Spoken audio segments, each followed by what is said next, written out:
بسم اللہ الرحمن الرحیم۔ مصیبت اور آزمائش انسان کے اپنی بدعملیوں کی بدولت آتی ہے، لیکن ضروری نہیں کہ صرف عذاب کے طور پر ہو،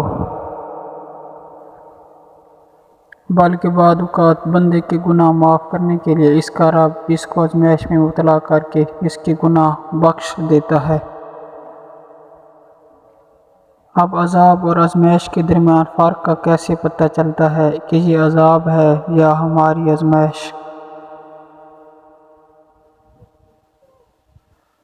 دیکھیے، اگر کوئی انسان تکلیف اور آزمائش میں مبتلا ہونے کے بعد اللہ کی طرف رجوع کرنا چھوڑ دے اور تکلیف کے نتیجے میں وہ اللہ کی قضاء و قدر کا شکوہ کرے اور اللہ کی طرف سے دیے گئے احکامات چھوڑ دے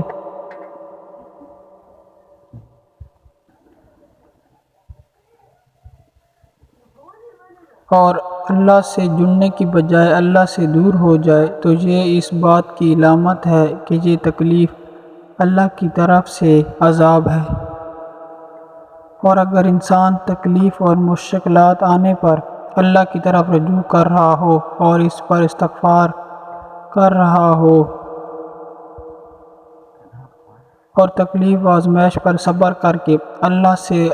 اجر و ثواب کا امیدوار ہو، تو یہ اللہ کی طرف سے آزمائش ہوگی۔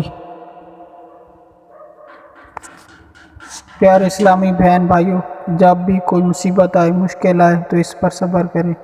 شکوہ شکایت کی بجائے توبہ استغفار کریں۔